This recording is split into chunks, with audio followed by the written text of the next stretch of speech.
தாய்மொழியாக கொண்ட தமிழர்களுக்கும் மற்றும் அனைவருக்கும் வணக்கம். இப்போ நம்ம இன்னைக்கு யாரை பார்க்க போறோம்னா பாண்டி சுப்பா.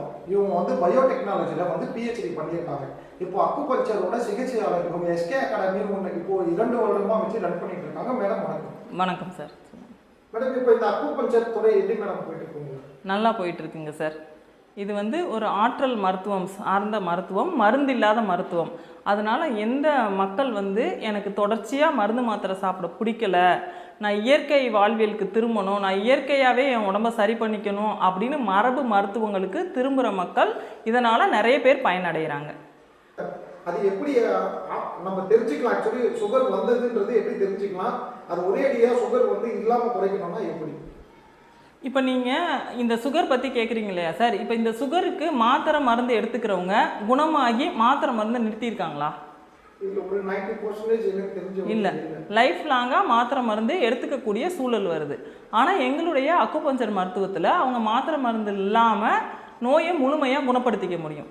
அப்போ முதல்ல சுகர்னா என்ன அப்படின்னு தெரிஞ்சுருக்கணும். இயற்கை விதிகள் பசி, தாகம், தூக்கம், ஓய்வுன்னு சொல்கிறோம் சார். இந்த பசியை வந்து நம்ம கவனித்து சாப்பிட்ணும். பசியை கவனிக்காமல் நம்ம பாட்டில் நிறைய சாப்பிட்டோம்னாவோ இல்லை பசிக்கும் போது சாப்பிடாமல் இருந்தோம்னாவோ நமக்கு உடம்புக்கு கிடைக்க வேண்டிய ஆற்றல் கிடைக்காம போயிடும். அதே மாதிரி தாகம் அப்படிங்கிற உணர்வை வந்து உடம்பு இயற்கையாகவே நமக்கு கொடுத்துருக்கு.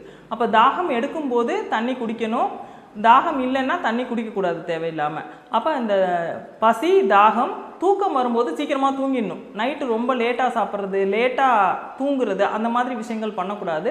உடம்பு ரெஸ்ட்டு கேட்டால் உடம்புக்கு ரெஸ்ட்டு கொடுத்துடணும்.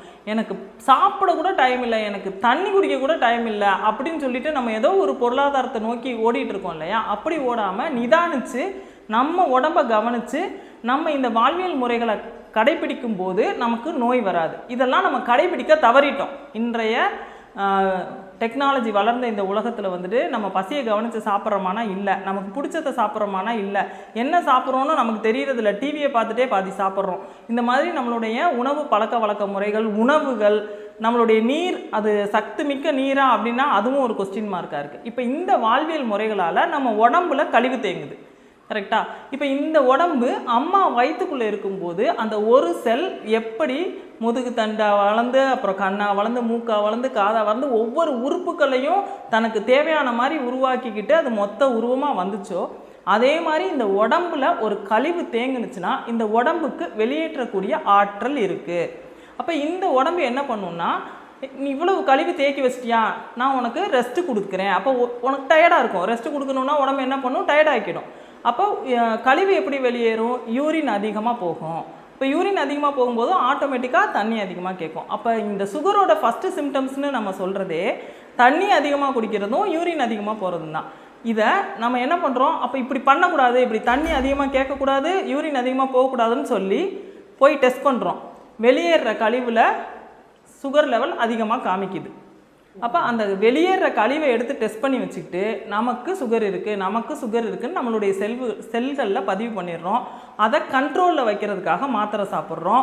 அந்த மாத்திரை சாப்பிட்ணுங்கிறதுக்காக பசியே இல்லாமல் சாப்பிட்றோம். பசியை கவனித்து சாப்பிட்றாங்களான்னு நீங்கள் சுகர் பேஷண்ட்டை கேட்டிங்கன்னா, இல்லை எனக்கு பசிக்கவே இல்லை, ஆனால் மாத்திரையை வந்து சாப்பிடக்கூடாது, அதனால சாப்பிட்றேன் அப்படின்னு சாப்பிடுவாங்க. அப்போ இதனால் என்ன ஆகும்னா கழிவுகள் மேலே மேலே தேங்குது. ரசாயனத்தோடு நம்ம சாப்பிட்ற மாத்திரை மருந்து இருக்கு இல்லைங்களா, ரசாயனத்தோடு சேர்ந்து அந்த தேக்கமுற்ற கழிவுகள் ரசாயன கழிவுகளாக மாறி உடம்போடு ஒத்துழைக்காமல் அந்த தேங்கின கழிவுகளையே மீண்டும் மீண்டும் தேக்கி வைக்கிறதுக்காக நம்ம சாப்பிட்ற மருந்து மாத்திரைகள் இது எல்லாம் தான் ரசாயன கழிவுகளாக மாறி சுகரு, அதே மாதிரி அந்த கேன்சர் மாதிரியான பெரிய நோய்களில் கொண்டு வந்து விட்டுருது. சுகர்லையுமே வந்துட்டு நீங்கள் ஒன்றும் இல்லை சார், அந்த வேல்யூஸ் அதிகமாக இருக்குன்னு பயப்படாமல் யூரின் போகும்போது போயிட்டு தாகம் எடுத்தால் தண்ணி குடிச்சிட்டு ரெஸ்ட்டு கேட்டால் ரெஸ்ட் எடுத்துகிட்டு கொஞ்ச நாள் பட்னியாக இருந்தீங்கன்னா பழைய கழிவெல்லாம் உடம்பு வெளியேற்றிடும். அந்த எப்போ பட்னியாக இருக்க முடியுமோ அதுக்காக தான் மதங்களில் வந்து விரத முறைகள் இருந்தது. இப்போ நம்ம அதெல்லாம் ஃபாலோ பண்ணுறோமானா இல்லை. இந்துக்களுக்கு ஒரு விரத முறை இருக்குது, கிறிஸ்டியன்ஸ் ஒரு ஃபாஸ்டிங் சொல்லிட்டு அவங்க ஒரு விரத முறைகள் இருந்தாங்க, இஸ்லாமியர்கள் ஒரு விரத முறை. இப்போ இந்த விரத முறைங்கிறதே உடம்பை பட்டினி போட்டால் ஏற்கனவே தேங்கி இருக்கிற கழிவுகள் வெளியில் போயிடும். அப்போ உடம்பு ஆற்றல் மிக்கதாக இருக்கும். இன்னும் மோசமாக கேட்டிங்கன்னா சுகர் வந்து பரம்பரை நோயின்னு சொல்கிறாங்க. நம்ம தாத்தாவுக்கு பரம்பரையில் இருந்துச்சா? நம்மலாம் யாருன்னு சொல்லுவோம்னா வீரபாண்டிய கட்டபொம்மை பரம்பரை அப்படின்னு சொல்லுவோம். வீரபாண்டிய கட்டபொம்மனுக்கு சுகர் இருந்ததா? நமக்கு நோய் அப்படின்னு சொன்னால் அது அசிங்கம் நினைப்பாங்க நம்மளுடைய முன்னோர்கள். அவ்வளவு ஆரோக்கியமாகவும் அவ்வளவு கம்பீரமாகவும் இருந்தாங்க. அவங்க இல்லாத பரம்பரை நோய் இப்போ எப்படி இந்த சுகர் பரம்பரை நோய் ஆணுச்சு அப்படின்னா, நம்ம ஒரு வீட்டில் ஒரு அம்மா என்ன பழக்க வழக்கத்தில் இருக்காங்களோ, ஒரு அப்பா என்ன பழக்க வழக்கத்தில் இருக்காங்களோ, அதே தான் குழந்தை வந்து பழகுது. அப்போ அம்மாவுக்கு சுகர் இருக்குன்னா அப்போ பசிக்கிற டைம் என்ன, தாகம் எப்படி அவங்க டீல் பண்ணுறாங்க, எப்படி வேலை செய்கிறாங்க, என்ன உணவு முறைகள் இது பண்ணுறாங்க, இதெல்லாம் பேஸ் பண்ணி சுகர் இப்போ ரீசண்டாக பரம்பரை நோயாக மாற்றப்பட்டிருக்கு. ஆனால் இது நிரந்தரமாக இருக்கக்கூடாது. மக்கள் இந்த நோயிலிருந்தும் மருந்து மாத்திரைகளிலிருந்தும் விடுபட்டு ஒரு ஆரோக்கியமான சமுதாயத்தை உருவாக்க வேண்டிய கடமை இருக்குது இல்லைங்களா? மேடம் நீங்க ட்ரீட்மெண்ட் எடுக்கிறீங்களா, இல்ல நீங்க வெறும் வந்து டீச்சிங் மட்டும் தானா, இல்ல ட்ரீட்மெண்ட்? இல்லை, ட்ரீட்மெண்ட் 10 வருஷமாக ட்ரீட்மெண்ட் எடுத்துட்டு பேஷண்ட்ஸ் பார்த்துட்ருக்கோம். நம்மக்கிட்ட வர சுகர் பேஷண்ட்டு, பைல்ஸ் பேஷண்ட்டு, அந்த மாதிரி வர்றவங்க எல்லாமே குணமாகி நிரந்தரமாக குணமாகி மாத்திரை மருந்துகள்லேருந்து விடுதலை பெற்று இருக்காங்க. இதற்கு நம்ம வந்து ஒரு சயின்டிஃபிக்காக ப்ரூஃப் பண்ணணும்னா நோயாளி குணமாகிறது தான் இங்கே ப்ரூஃபு. மேடம் இப்போ நம்ம நண்பருக்கு ஒருத்தருக்கு வந்து பயிற்சி இருந்ததுன்னு சொன்னாங்க. ஒரு சிகிச்சையில போயிட்டு அவங்க கிட்டத்தட்ட வந்து ஒரு 1.5 lakhs. அது அவரு அப்பயே என்ன சொல்றாங்கன்னா, நீங்க அந்த உணவு முறையை நீங்க கரெக்டா பயன்படுத்தினா கரெக்டா இது நிற்கும், இல்லைன்னா 20 years கழிச்சு வரும் அப்படின்ற மாதிரி சொல்றாங்க. அப்ப நீங்க சொல்றதும் அவங்க சொல்றதும் அதே மாதிரி தான். ஆமாம் சார். இப்போ பைல்ஸுங்கிறது நீங்கள் இது பண்ணி பார்த்தீங்கன்னா வெப்பம் சம்மந்தப்பட்ட பிரச்சனை. இப்போ உடம்பு ஹீட் ஆணுச்சுன்னா அந்த மாதிரி தொந்தரவுகள் வருது. அப்போ உடம்பை ஹீட்டாக வைக்கிற உணவுகளை மேற்கொண்டு எடுத்துக்கூடாது.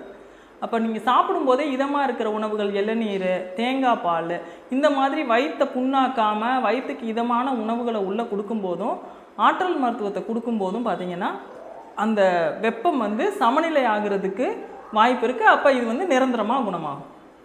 இப்போ அதே மாதிரி மேடம் இப்போ ரொம்ப மக்கள் எப்படி வந்து நீரிழிவு நோய்னு சொல்கிறாங்களோ அதே மாதிரி கேன்சர் நோயினால நிறைய பேர் பாதிக்கப்படுறாங்க. இப்போ இங்கே இந்த மருத்துவத்தால் வந்து கேன்சர் நோய் குணப்படுத்த முடியும்.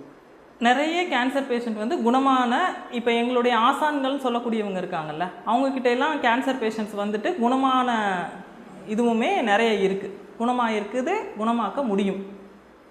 ஸோ நீங்கள் வந்து இப்போ என்ன சொல்கிறீங்கன்னா, இந்த மருத்துவம் வந்து இப்போ எங்களை மாதிரி யங்ஸ்டர்ஸ் சில பேருக்கு உண்மையிலே தெரியல. ஏன் ரீசன் கேட்டிங்கன்னா, எல்லாருமே வந்து இப்போ ஐடி கம்பெனியில் வேலை செய்கிறாங்க. ஐடி கம்பெனியில் உங்களுக்கு தெரியாத ஒன்றுமே இல்லை, அவங்களோட தூக்கமே நைட்டில் தான் இருக்குது.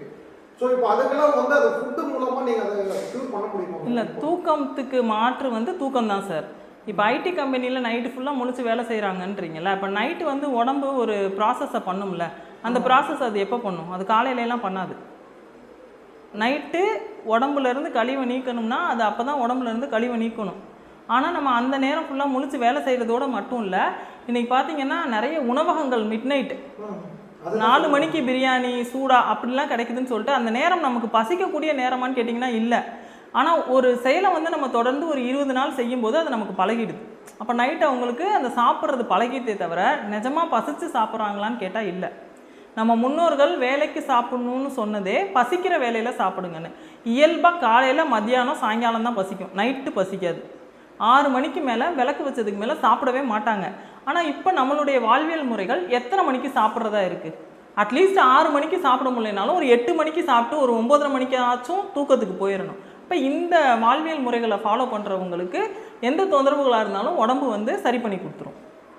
அதுதான் மேடம். இப்போ அவங்களுக்கு சின்ன வயசாக இருக்குது, அவங்களுக்கு நீங்கள் பார்த்தீங்கன்னு வச்சுக்கோங்களேன், அப்பண்டிக்ஸ் ப்ராப்ளமாக இருக்குது, தைராய்டு ப்ராப்ளமாக இருக்குது, ஹெட்டாக் ப்ராப்ளமாக இருக்குது. ஆனால் அவங்களுக்கே தெரிய மாட்டேங்குது. ஆக்சுவலி நம்மளுக்கு ஏன் இந்த ப்ராப்ளம் வருது, அவங்களால வந்து ஒரு அடிக்ஷன் கூட சொல்லலாம். ஏன்னா ஒரு ஃப்ரெண்டாக ஒரு 4 பேர் போயிட்டு மிட் நைட்டில் போயிட்டு உட்காந்து கதாச்சிட்டு அதை சாப்பிட்டு வராங்க, எல்லாருமே ஷேர் பண்ணிட்டு. அவங்களுக்கு வந்து நீங்கள் என்ன மேடம் சொல்ல முடியும்? அவங்கவுங்க ஆரோக்கியம், அவங்கவுங்க உடம்பு, அது அவங்களுடைய மருத்துவர் எங்கே இருக்கார் அப்படின்னா ஒருத்தருக்குமே அவருடைய உடம்பு தான் மருத்துவர். அவருக்குள்ளேயே ஒரு மருத்துவர் இருக்காங்க. இப்போ நீங்கள் வந்து என்கிட்ட பேசுகிறீங்க சார், நான் உங்ககிட்ட பேசுகிறேன். நம்ம போய் ஒரு டாக்டர்கிட்ட போய் எனக்கு இதெல்லாம் பண்ணுது, நான் என்ன பண்ணட்டும் அப்படின்னு கேட்குறோம். ஸோ இந்த மாதிரி பேசுறதுக்கு பதிலாக நம்ம உடம்போட நம்ம பேசணும். ஸோ நமக்கு பசிக்குதா, சரி சாப்பிட்டுக்கோ, தாகம் எடுக்குதா, தண்ணி குடி, ரெஸ்ட் தேவைப்பட்டால் ரெஸ்ட் எடுத்துடு, தூக்கம் வந்தால் தூங்கிடு, இல்லை இதெல்லாம் என்னால் செய்ய முடியலை அப்படின்னா எப்பெல்லாம் உனக்கு ஒரு வலி ஒரு தொந்தரவு வருதோ அப்போ நீ உடம்புக்கு ரெஸ்ட்டு கொடுத்து கொஞ்சம் பட்னியாக இருந்தீங்கன்னா அது சீக்கிரமாக சரியாகும். இப்போ இந்த புரிதல்கள் வந்து உடம்பை பற்றின புரிதல்கள் நமக்கு வேணும். இப்போ நம்ம முன்னோர்கள் வந்துட்டு என்ன பண்ணுவாங்க அப்படின்னா, அதான் நான் சொன்ன மாதிரி வயிற்றில் புண்ணுன்னா வாயில், முகத்தில் சின்ன தழும்பு வெள்ளை கலரில் இருந்துச்சுன்னா பூச்சி இருக்குமாங்க, ஹீட்டை கண்ணில் கண்டுபிடிப்பாங்க. இது எல்லாமே அவங்களுடைய ஆழ்ந்த மருத்துவ அறிவு. இன்றைக்கி உள்ள யங்ஸ்டர்ஸுக்கு மருத்துவ அறிவை விட பயம், அதாவது நோயை பற்றின பயம் வந்து அதிகமாகிடுச்சு. இப்போ நம்ம ஒரு என்ன நோய் வந்தாலும் நமக்கு சரியாகும் அப்படின்ற ஒரு நம்பிக்கை இருக்கிறவங்களுக்கு அந்த நோய் சரியாயிடும். ஆனால் அந்த நோயை பார்த்து பயப்படுறவங்களுக்கு அது சரியாகிறதுக்கு லேட் ஆகுது. அப்போ உடம்பை பற்றின முழுமையான புரிதல் இருக்கிற ஒரு மனுஷனுக்கும் ஒரு இயற்கை வாழ்வியலை பின்பற்ற ஒரு மனுஷனுக்கும் நோய் பற்றின பயம் இருக்காது. பயம் இல்லைன்னா எந்த ஒரு நோயாக இருந்தாலும் இயல்பாக நீங்கள் கேட்ட கேன்சர், சுகர், இது பிபி, இதில் இருந்து எல்லாத்துலேயும் இருந்துமே மீண்டு வந்து ஒரு ஆரோக்கியமான வாழ்க்கையை வாழ முடியும். இப்போ நம்ம குழந்தையிலேருந்து ஒரு மருத்துவம் பார்த்துட்டு இருக்கோம். நீங்கள் சொல்கிறீங்க இதுதான் விஷயம்ன்றது அடித்து சொல்கிறீங்க. இப்போ நான் திடீர்னு இதை போடுறேன்னா சைடு எஃபெக்ட் எதுனா ஆகுமான்றதா யங்ஸ்டர்ஸ் பயப்படுறாங்க. மருந்து மாத்திரையால் தான் சார் சைடு எஃபெக்ட் ஆகுமே தவிர நம்ம ஒரு ஆற்றலை கொடுக்கறதுனால சைடு எஃபெக்ட் வராது. ஒரு புள்ளியை தூண்டி விடுறதுனால சைடு எஃபெக்ட் வர்றதுக்கான வாய்ப்பு இல்லை. நீங்கள் இதே ஒரு மருந்து அப்படின்னு பார்த்தீங்கன்னா அதில் வந்து அட்வான்டேஜஸ் டிஸ்அட்வான்டேஜஸ் கொடுத்துருப்பாங்க. புள்ளியை தூண்டி விடுறதுனால அட்வான்டேஜ் தான் இருக்குமே தவிர டிஸ்அட்வான்டேஜஸ்க்கு வேலை கிடையாது. ஒருவேளை நோய் சரியாகலைன்னா கூட ஒரு உதாரணத்துக்கு அது ஒரு சைடு எஃபெக்டை தருமானா தராது. நோய் ஏன் சரியாகாமல் போகுது சில பேருக்கு அப்படின்னா அவங்க வாழ்வியல் முறைகளை பின்பற்றாமல் சும்மா டச் வாங்கிட்டு நான் எல்லா கெட்ட பழக்கமும் பண்ணுவேன், பசியை கவனிக்க மாட்டேன், தூங்க மாட்டேன் அப்படின்னு இருந்தாங்கன்னா அவங்களுக்கு நோய் சரியாகாது. அப்போ இந்த மருத்துவத்தோடு சேர்த்து இயற்கை வாழ்வியலுக்கும் வரும்போது தான் முழுமையான குணம் வந்து விரைவில் கிடைக்கும்.